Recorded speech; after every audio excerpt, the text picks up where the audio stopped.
back to my film and TV channel. We have a big budget movie to look at today. Yes, clues are in the background as you're looking at this. Yes, $250 million to $310 million I've seen for a budget for this one.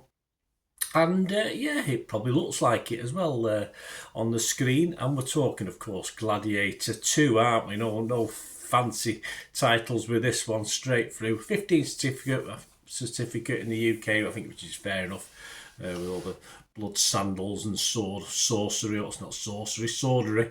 Is that a word, swordery? Well, it is now. I've just invented it.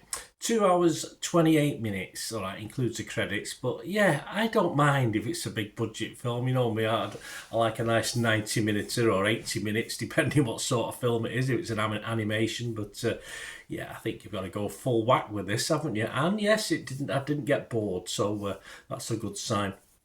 Of course, it's an epic historical action film directed and co-produced by the legendary Ridley Scott, and of course sequel to The Gladiator back in 2000. Is it really that long ago? Yes. The film was written by David Scarpa from a story he wrote with Peter Craig. And stars, yes, we've got no Russell Crowe, though it does make an appearance in flashback, but no Russell Crowe in this one. They did think of doing a sequel, or a prequel, or a sequel, with this sort of exploring the Roman afterlife, if you like. So Russell Crowe could have been in it, but obviously they put that on the back burner. Who knows? Perhaps a Gladiator 3. Could be. Paul Mescal, Pedro Pascal, Joseph Quinn, Fred Hetchinger, Leo Raz, Derek Jacobi. It's always nice to see Derek Jacobi. Connie Nielsen and Denzel Washington. Yes, I like Denzel, but I thought this was one of his better efforts for quite a while, actually. I always find Denzel Washington playing Denzel Washington, and although in this, of course, yeah, I liked it. I liked his performance in this. And Jacobi and Nielsen were reprising their roles from the very first film, of course. Well, what's happening? Well, what's happened since the last one? Well, over 2 decades, yes, that's quite right, the year 2000, wasn't it? Over 2 decades after the events of Gladiator, Lucius, the son of Lucilla and Maximus, lives with his wife in Numidia. Roman soldiers led by General Marcus Acacius invade, killing his wife and forcing Lucius into slavery. So, yeah, there's no bells and whistles with this. It's a little bit formula. Some people said it's a bit too similar to the original, but so what? It was 24 years ago. Inspired by Maximus, Lucius resolves to fight as a gladiator under the teaching of Macrinus, a lot of Ussies, isn't there? A former slave who plots to overthrow the young emperors Caracalla and Geta. Yeah, they're good fun, I must admit. This was released in Australia and New Zealand on November the 14th, so you got the benefit of that. And in the United Kingdom on November the 15th. Unless you saw a preview screening, I'm recording this on November the 14th. I won't say too much. And in the United States on November the 22nd, so you get it last, USA. Are you shocked? Horrified? Who knows? Anyway, as I said, I'm reviewing this on the 14th of November. A sequel, Gladiator 3, with Russell Crowe in it, is his early stages of development. Right, my thoughts on this, guys. It's quite simple, really. I love Roman films. I always have done. Anything with Roman. I love the politics of Rome. I love that side of it as well.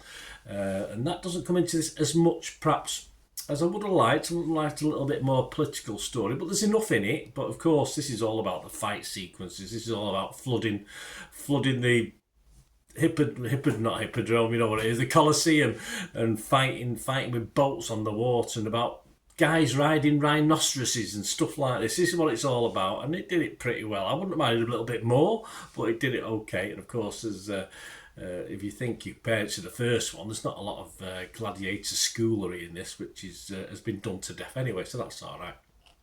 It does lack, of course, the presence of Russell Crowe, who sort of made that first one. But we do have compensations. Denzel Washington is a presence, obviously not in the arena, but he has a fight or two in this. No spoilers. Pascal and Mescal, though, do make a pretty powerful addition. So those two, perhaps at least, measure up to the one of Russell Crowe, perhaps, if not better. And the two nutty emperors, well, I love the psychopathical Roman emperors. So they sort of add a scary, fun element to proceedings. Though not on a par, I don't think quite, because it was just the first one, wasn't it, with the Crow effort. This is very, very watchable. This is very good, helped by a sizable gap, I think, between the two films as well. I've not gone back and watched Gladiator in recent years, so I think that helps. I've watched series and stuff for Swords and Sandals series. But yeah, the best efforts of Washington and Pascal's, without them, it perhaps wouldn't have stood up as well. But it's got them, so it doesn't matter, does it? It stands up pretty well to what's come before.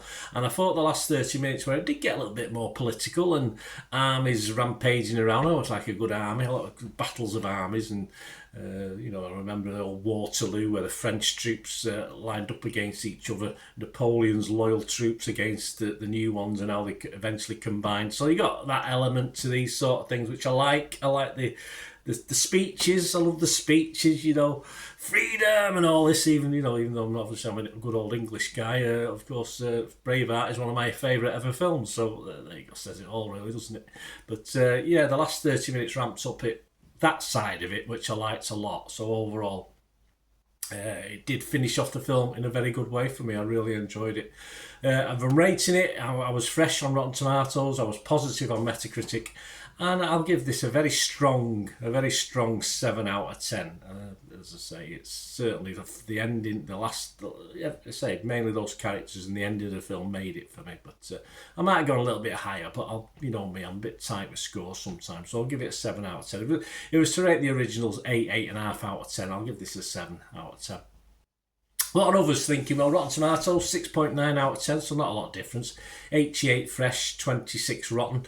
Echoing this is a consensus, echoing its predecessor while you're upping the bloodsport and camp. Gladiator 2 is an action extravaganza that derives much of its strength and honour from Denzel Washington's scene-stealing performance. Yeah, well, I think others did well as well. I think they've isolated Denzel Washington, but it's not all about him. And it is a film you want to watch at the cinema, this as well, although it's just as good. It's good on a big screen, of course, but cinema's always best for this sort of thing. Metacritic give it 67 out of 100. That was 34 critics. There was no negatives, 23 positive and 11 mixed. I'm not too sure why they're mixed. But Kelechi Enulo from Total Film, my apologies for pronunciations, Kelechi, gave it 8. He said, not perfect and not a patch on the original, but the magic of Ridley Scott's direction and Denzel Washington's performance elevates Gladiator 2 into the epic spectacle it needs to be. But best to manage your expectations in comparison to the Oscar-winning film. Well, he give this 80, he must have given Gladiator 100, mustn't he? Boyd Hilton from Empire magazine said, what could have been a ponderous, predictable sequel to a much-loved Oscar winner instead turns out to be a fun romp. However, Gladiator 2 fares this award season. It's a hell of a ride. But there were dissenters, so the odd person who didn't like it. Kevin Mayer from The Times, I do quote this guy quite a lot over time, gave it 40. He said, the film is peppered with alarmingly dull and horribly written sequences, featuring water-treading conversations about democracy. I didn't think there was that much, actually. Power and the dream of Rome. In short, no, we are not entertained. I think Kevin was having a bad day. And we always have a quick look at Internet Movie Database, fast approaching, as I'm recording this, 2,000 scores and reviews. And yeah, very similar to my point of view, 7.1 out of 10. So I can imagine that hovering around that score from now on. So have a watch of this, guys. As I say, get to the cinema if you can. If you have to end up watching it on your big screen at home, fair enough. Or even on a 12-inch laptop, which I usually get enjoyment out of films, whether on a massive IMAX screen or 12-inch laptop. Doesn't bother me. I just like watching films. It is what it is. Let us know what you think, guys, anyway you get to watch this.